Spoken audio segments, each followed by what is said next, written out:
सभी डीलर साथियों को नमस्कार। आप सभी का स्वागत है मेरे चैनल पर। और गाइज आज के इस वीडियो में हम डिस्कस करने वाले हैं UP DElEd third semester subject science, ठीक है। और इस क्लास की जो टाइमिंग होती है रात के 10 बजे होती है, जिसका आंसर आप सभी को करना होता है।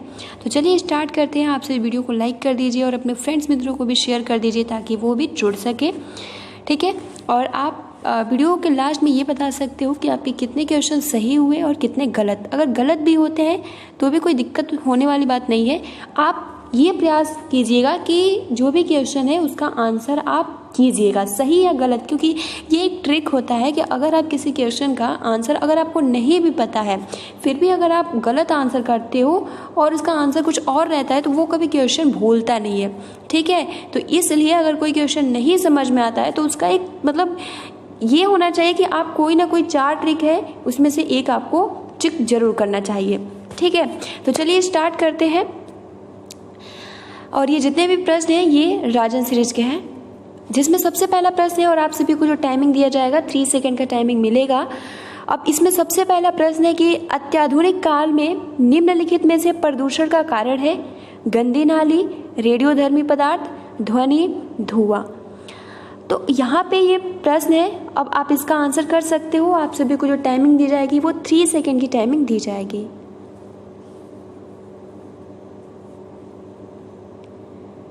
सो फ्रेंड्स, अगर आप प्रश्न नंबर 1 का ऑप्शन नंबर बी कह रहे हैं रेडियोधर्मी पदार्थ, तो आप सभी का आंसर बिल्कुल सही है, वेरी राइट, ठीक है। यहाँ पे सेकंड जो है वो बिल्कुल सही है।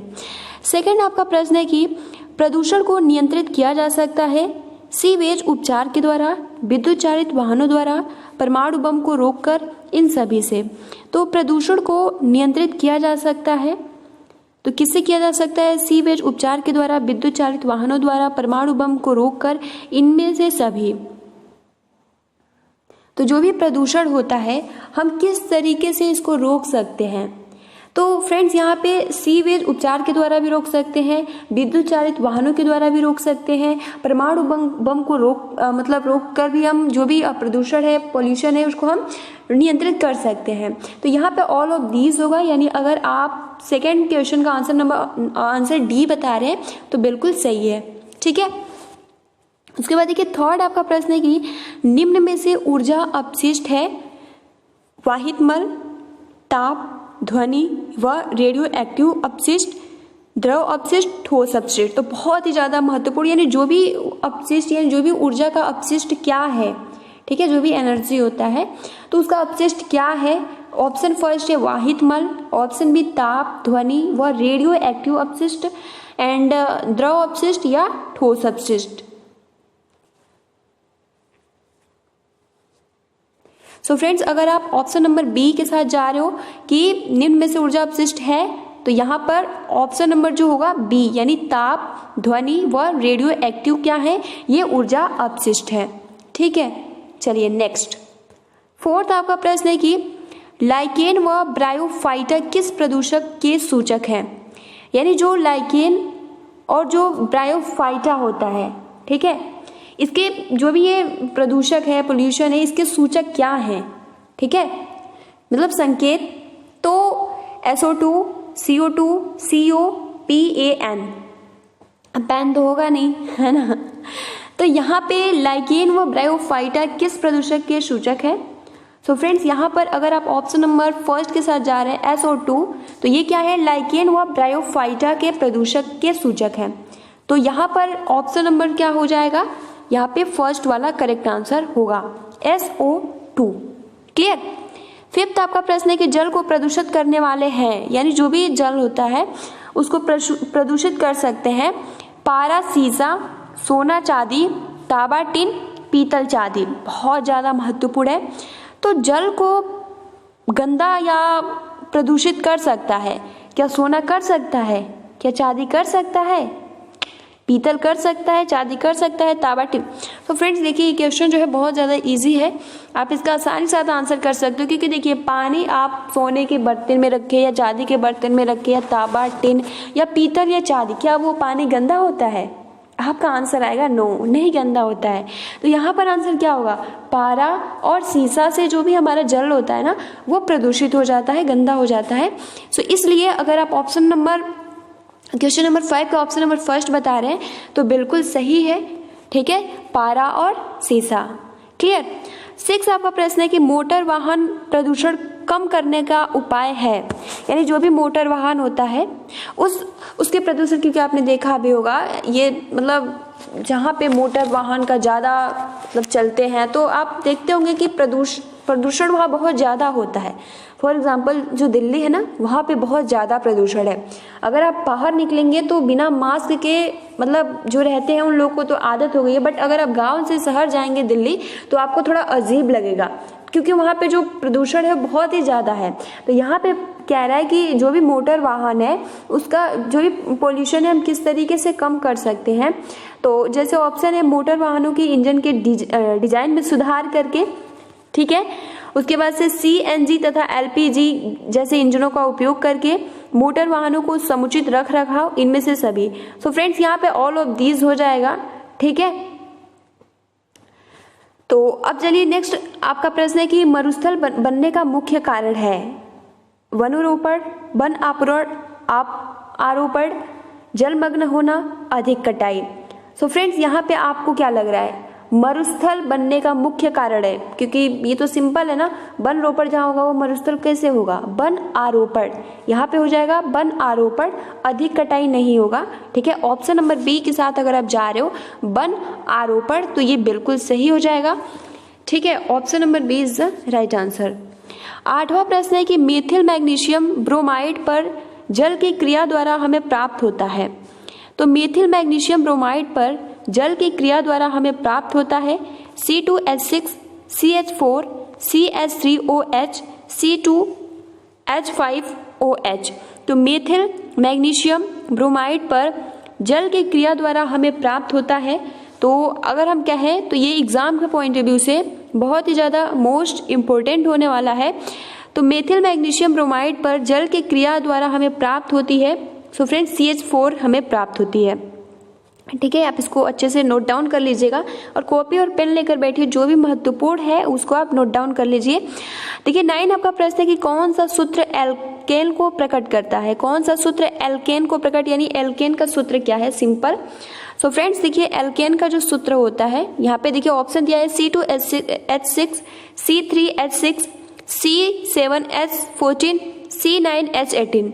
सो फ्रेंड्स आपको क्या लग रहा है यहाँ पे क्वेश्चन नंबर 9 का आंसर क्या होगा, कौन सा सूत्र एल्केन का है या एल्केन को प्रकट करता है, सिंपल है। तो फ्रेंड्स यहाँ पर अगर आप ऑप्शन नंबर फर्स्ट के साथ जा रहे हो C2H6 तो ये बिल्कुल सही है, एल्केन का ये सूत्र है C2H6। देखिए 10 आपका प्रश्न है कि कच्चे फलों को पकाने में सहायक है एथिलीन, मेथेन, एथेन, प्रोपेन। तो जो भी कच्चे फल होते हैं, और अगर हम कहें तो एग्जाम के पॉइंट ऑफ व्यू से या नॉर्मली ये आपको क्वेश्चन पता होना चाहिए, ठीक है। जैसे कि आपने देखा भी होगा जो भी कच्चे फल होते हैं वो उसको पकाने के लिए कुछ ना कुछ उसको किया जाता है। तो यहाँ पे 4 ऑप्शन है, एथिलीन, मेथेन, एथेन, प्रोपेन। तो क्या लग रहा है कच्चे फलों को पकाने में सहायक है, क्या होगा,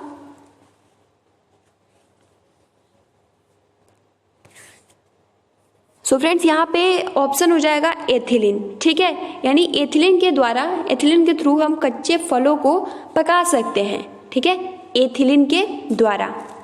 अब नेक्स्ट 11 नंबर प्रश्न है कि यूरिया का संश्लेषण होता है वृषण में, फेफड़े में, यकृत में, आग्नाशय में। तो यूरिया का संश्लेषण होता है, बहुत ही ज्यादा मोस्ट इंपोर्टेंट है। तो यहाँ पे अगर आप 11 का ऑप्शन नंबर सी के साथ जा रहे हैं यकृत में, तो बहुत ज्यादा महत्वपूर्ण है और बिल्कुल सही है, यूरिया का संश्लेषण होता है यकृत में, ठीक है। देखिए हम इस पे टाइम ज्यादा, क्योंकि ये मॉक टेस्ट है तो आंसर आप सभी को करना है। अब 12 आपका प्रश्न है कि वृक्कों का कार्य है, जो यानी जो वृक्क होते हैं, ठीक है, उनके क्या वर्क होते हैं, श्वसन, निःश्वसन, उत्सर्जन, पाचन। तो क्या करता है वृक्क जो होता है वो क्या करता है,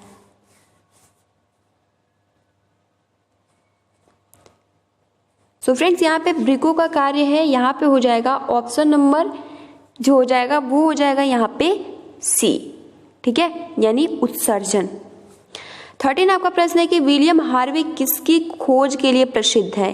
तो यहाँ पे यही, अब देखिए यहाँ पे 2 प्रश्न हो जाएगा, यानी ये कि किसकी खोज किसने की और किसने किसकी खोज करके प्रसिद्ध हुए।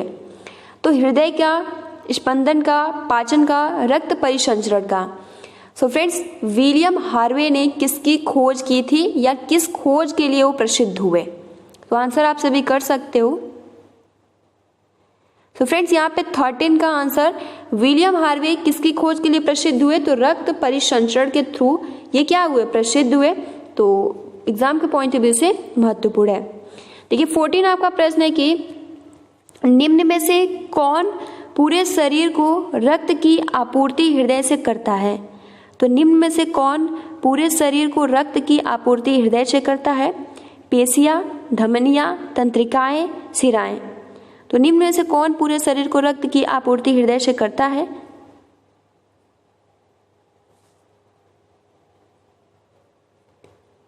सो फ्रेंड्स, यहाँ पे देखिए बहुत ज़्यादा ये क्या हो जाएगा इसका आंसर, अगर आप 14 का बी कह रहे हैं धमनियाँ, तो बिल्कुल सही है।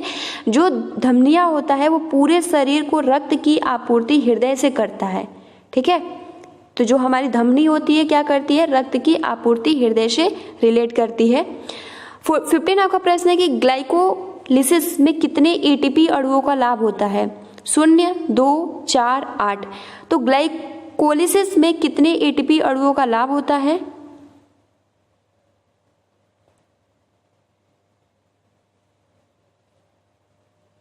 सो फ्रेंड्स, यहाँ पे अगर आप ऑप्शन नंबर बी के साथ जा रहे हो 2, तो ये बिल्कुल सही हो जाएगा, ठीक है।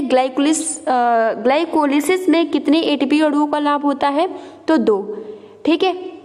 एटीपी है तो क्या है, एक एंजाइम से जो ऑक्सीकरण क्रिया चलता है, एक हार्मोन, एक प्रोटीन, एक अणु जिसमें उच्च ऊर्जा युक्त फॉस्फेट बंध होते हैं। तो एटीपी है, क्या है, क्योंकि अभी हमने देखा ना एटीपी अणु, तो आप आसानी के साथ आंसर कर सकेंगे कि जो एटीपी है वो अणु से रिलेटेड है, ठीक है। तो यहाँ पे जो है पूछ रहा है, तो ये क्या कह देंगे, ऑप्शन नंबर डी, यानी एक अणु जिसमें उच्च ऊर्जा युक्त, यानी उसके साथ उच्च ऊर्जा के साथ फॉस्फेट बंध होते हैं, ठीक है। तो उसे ही हम क्या बोलते हैं, एटीपी बोलते हैं। क्लियर। तो यहाँ पे ऑप्शन नंबर डी हो जाएगा। उसके बाद देखिए 17 प्रश्न है कि 17 अनऑक्सी श्वसन का अंतिम उत्पाद है। तो अनऑक्सी श्वसन का अंतिम उत्पाद है, option A starch, option B pyruvic अम्ल, ऑप्शन सी शर्करा, ऑप्शन डी एथिल अल्कोहल। तो अनऑक्सी श्वसन का अंतिम उत्पाद है, क्या है।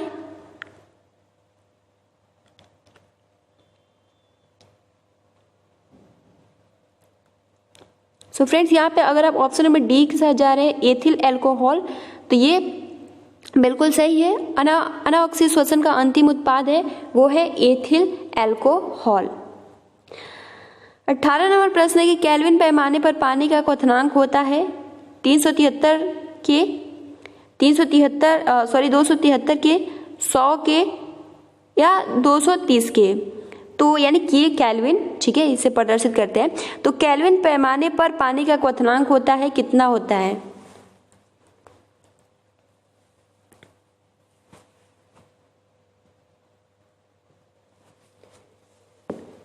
सो फ्रेंड्स, यहाँ पे 18 का हो जाएगा, ऑप्शन नंबर जो हो जाएगा वो हो जाएगा फर्स्ट, यानी 373 केल्विन, ठीक है। केल्विन पर पैमाने पर पानी का क्वथनांक होता है 373 के। उसके बाद देखिए अगला जो आपका प्रश्न है कि दो वस्तुओं के ताप में 63 डिग्री सेल्सियस का अंतर है, केल्विन पर पैमाने पर होगा, ठीक है। यह अंतर जो है 1 मिनट, दो वस्तुओं के ताप में 63 डिग्री सेल्सियस का अंतर है, केल्विन। ये आप सभी को जितने भी क्वेश्चन है बहुत ज़्यादा मतलब मोस्ट इंपोर्टेंट है, इसको याद करना ही करना है। तो दो वस्तुओं के ताप में 63 डिग्री सेल्सियस का अंतर है, केल्विन पैमाने पर यह अंतर होगा 63 के, 304 के, 35 के या फिर 433 के। सो फ्रेंड्स, यहाँ पे देखिए दो वस्तुओं के ताप में 63 डिग्री सेल्सियस का अंतर है और केल्विन पर पैमाने पर यह अंतर क्या होगा, तो सेम 63 के ही होगा, ठीक है। चलिए अब नेक्स्ट, अंगीठी पर पतीली में पानी भर रख देने पर गर्म हो जाता है, ऐसा क्यों। तो अंगीठी पर पतीली में पानी भरकर रख देने पर पानी गर्म हो जाता है, क्यों हो जाता है? तो चालन तथा विकिरण द्वारा, संवहन तथा विकिरण द्वारा, चालन तथा संवहन द्वारा, चालन तथा संवहन तथा विकिरण द्वारा। देखिए अभी तक आपको पता था कि ऊर्जा के कारण यानी आग जो जलता है उसके कारण जो भी अंगीठी होता है, आप उसमें पतीली में पानी डालते हो तो गर्म हो जाता है, बट अब ये याद रख लीजिएगा ऑप्शन नंबर सी यहाँ पे करेक्ट हो जाएगा। चालन तथा संवहन द्वारा अंगीठी पर पतीली में पानी भरकर रख देने पर गर्म हो जाता है, इसका क्या कारण है? तो चालन तथा संवहन द्वारा। देखिए 21 प्रश्न है कि सूर्य के प्रकाश की ऊर्जा पृथ्वी तक पहुंचती है, तो कैसे पहुंचती है? विकिरण द्वारा, संवहन द्वारा, चालन द्वारा, चालन एवं संवहन द्वारा। सो फ्रेंड्स देखिए ये सूर्य की प्रकाश जो भी ऊर्जा होती है पृथ्वी तक पहुंचती है, तो कैसे पहुंचती है? क्या संवहन द्वारा, क्या चालन द्वारा, या चालन और संवहन द्वारा? तो यहाँ पे देखिए विकिरण द्वारा हो जाएगा, ठीक है। तो ऑप्शन नंबर फर्स्ट के साथ अगर आप जा रहे हैं विकिरण द्वारा तो ये बिल्कुल सही हो जाएगा। और जो पतीली में पानी गर्म हो जाता है वो चालन तथा संवहन द्वारा। वाष्पन की गुप्त ऊष्मा का मात्रक है कैलोरी, जूल, कैलोरी ग्राम, कैलोरी प्रति ग्राम डिग्री सेल्सियस। तो क्या होगा? वाष्पन की गुप्त ऊष्मा का मात्रक है और बहुत ही ज्यादा महत्वपूर्ण भी है।